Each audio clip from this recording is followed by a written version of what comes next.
জিয়াউর রহমানের আদর্শ বাস্তবায়ন করতে না পারায় গণতন্ত্রের লড়াই দীর্ঘায়িত হচ্ছে বলে দাবি বিএনপির। দলের প্রতিষ্ঠাতার ৪৩তম মৃত্যুবার্ষিকীতে তাই ক্ষমতাসীনদের রুখে দেওয়ার দৃপ্ত শপথ নিলেন বিএনপির নেতাকর্মীরা। তারা আরও বললেন, দেশে যে রাজনৈতিক দুর্বৃত্তায়ন চলছে তার অবসান ছাড়া বিএনপির লড়াইও থামবে না।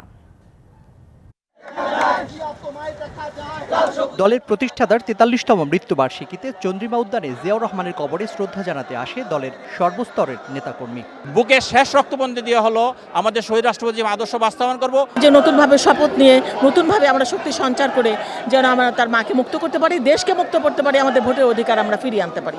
আমরা আগামী দিনগুলোতে তার আদর্শকে কঠিন করে আরও বুকে ধারণ করব এবং সে আদর্শকে রাস্তায় বাস্তবায়ন করব। যে ভাষায় কথা বললে বর্তমান ফ্যাসিবাদী সরকারের কানে পানি ঢুকবে সে ভাষায় কথা বলার জন্য দল প্রস্তুত রয়েছে।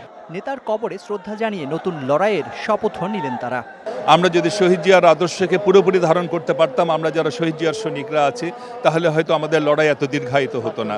যাই হোক, আমরা চেষ্টা করছি আমাদের নেতার সমস্ত আদর্শকে আমাদের পক্ষে ধারণ করতে এবং এই লড়াইকে এগিয়ে নিয়ে যেতে।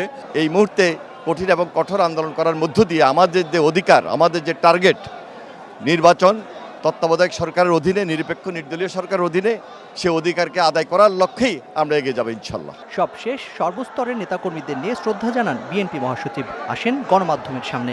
বাংলাদেশ এখন পুরোপুরি দুর্বৃত্তদের কবলে, বাংলাদেশ এখন লুটেরা মাফিয়াদের কবলে। বাংলাদেশ একদিকে যেমন রাজনৈতিক অধিকার হরণ করছে, তেমনি অন্যদিকে তারা অর্থনীতিকে ধ্বংস করছে এবং তাদের মূল লক্ষ্য হচ্ছে এটাকে পরনির্ভরশীল একটা ব্যর্থ রাষ্ট্রে পরিণত করা। পরে কেন্দ্রীয় কর্মসূচির অংশ হিসেবে রাজধানীর বিভিন্ন স্থানে খাদ্য বিতরণে অংশ নেন নেতারা। বাংলাদেশের ভবিষ্যতের জন্যই এই অবৈধ সরকারকে উৎখাত করা আজকে আমাদের শপথ। Zakaria Ahmed, DBC news, Dhaka.